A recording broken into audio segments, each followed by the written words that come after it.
him get that moment. LeBron, you had 16 points in the fourth quarter, but I think Dorian had 2. But there was a closeout in the corner, a Gortat screen that got Luka a layup, and that poke away steal.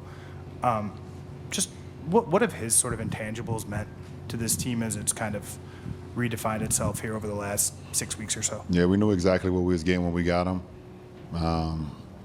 We knew we'd get things in the box scores, and then there would be things that didn't show up in the box score. He's just a winning player. He makes winning plays, and like you said, those 3 plays right there down the stretch, the Gortat screen, getting Luka that layup when the game was tied. I drove left on one of my possessions and missed a floater, and he tip-dunked it in, and then be able to get a tip from behind that got us another easy basket. 3 of the biggest plays of the game. So, you got guys like Dodo. You just know that he's always going to make winning plays no matter wherever, from the first to the fourth quarter. Hey, Bron, you're no stranger to the emotions of these big games and the pressure. Obviously, completely different circumstances, but playing against Cleveland for the first time after going to Miami comes in mind. What was your advice for Luka tonight?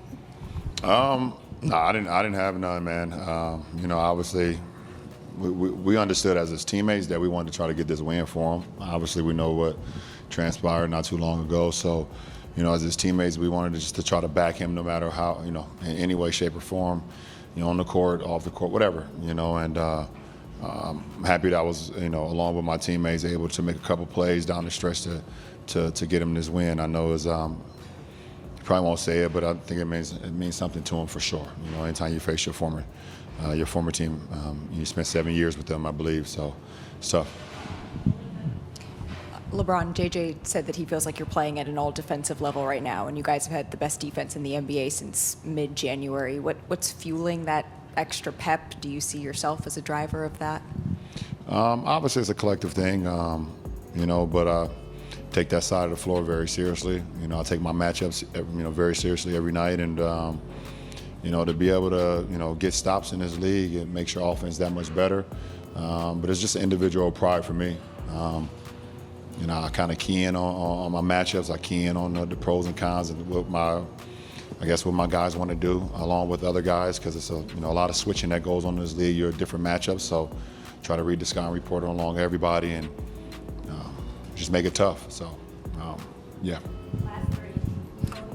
LeBron, JJ mentioned that throughout the game at various points he didn't feel like you guys are most organized, but were able to find that organization offensively late. I guess what helped you guys find the offensive organization? I guess what's the process been like the past couple of weeks trying to, consistently find that process-wise? No, it did happen, and it was still early in the process, so, it will happen. I mean, obviously the trade happened, and I think we had, 2 games before the break, so, we had 2 games before the break, and then we had a week off, so that doesn't help the process of us, building that camaraderie and building the things that we want to do offensively. So it will come in every game, in every film session, every practice shoot around, we'll get an opportunity to be better and better. And I thought, in the last stretch when that game was tied, it showed what we're capable of. So we're going to have to just build off of that. LeBron, so many times you talk about the process. What was it about the process that helped you this evening? Just staying even keel, no matter what's going on in the game. We know teams are going to come here and they're going to play well. We knew they were going to play well. They didn't play as well as they would like to the other night versus Golden State, so we know we're going to get their best shot no matter who's in the lineup. So it's just about staying even keel, no matter if you're up 16 or you're down or you're tie game. How can you be as the best you can be on that possession and then the possession going forward? And I thought we followed that process and it allowed us to win the game. Hey, Bron. Jay Kidd said before the game how the great ones can block the noise out and overcome. Do you agree? And if you do, you're a great one. How do you do it? Yeah, I mean, it takes time. Jay is definitely right. But it takes time to be able to, go through experiences. I think the best teacher in life is experience. And, I guess when you first start off, you're not great. But that's your aspiration, that's your goal, and you want to become great. But you have to go through adverse moments. You have to go through things that you maybe haven't seen before. So if that happens again, you know how to handle it and how to channel it. So Jay Kidd is definitely right in the sense of being able to block out the noise. You may see it, You know, you may hear it, but you still have the ability to kind of keep it at bay and block it out and keep the main thing, and that's the job at hand. You know, until you know You've alluded to this a little bit before, but there's kind of a basketball shorthand that maybe Luka and you can understand about the way you see the game. There were a couple elements of that in that final stretch after they tied it at 91. What were you seeing kind of collectively together down the stretch there? Well, just trying to make the right plays at the right time. I think over that last 5.5 defensively, we buckled down, we got stops, and then we just wanted to execute. You know, obviously we're still, you know, getting familiar about what, you know, our late game package is, where we guys need to be, where we need to be able to execute and get great shots. And you know, we did that. We did that in that final stretch. LeBron, there was obviously a lot of anticipation for this game and this matchup. How did you feel that Luka handled the emotions tonight? As well as you can. I mean, obviously, it's a lot of emotion that goes in when you give so much to a franchise and you sacrifice for a franchise, and you know you have that type of love and respect for the franchise.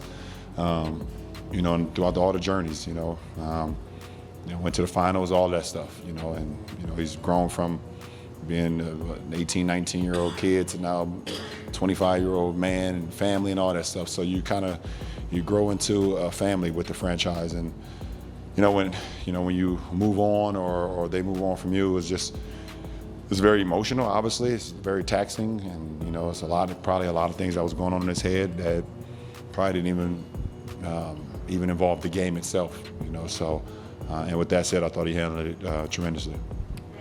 LeBron, in the first quarter, the team showed a video honoring Anthony Davis's return, and I know maybe sometimes you're not locked into what's going on the video screen. One, did you see it? And two, how did it hit you, the way obviously the Lakers fans received him upon his return? No, I definitely saw it. I watched it from start to finish. I mean, we know what AD was to this franchise and what he did for this franchise from the moment we got him. You know, to hosting the Larry O'Brien Trophy, to All-Star nods, to you know, we won the in-season tournament, first inaugural in-season tournament, and many dominant nights. You know, not only in this building but also on the road as well. And obviously, our friendship goes without saying. He was one of my best friends, and you know, it was great to see him get that recognition.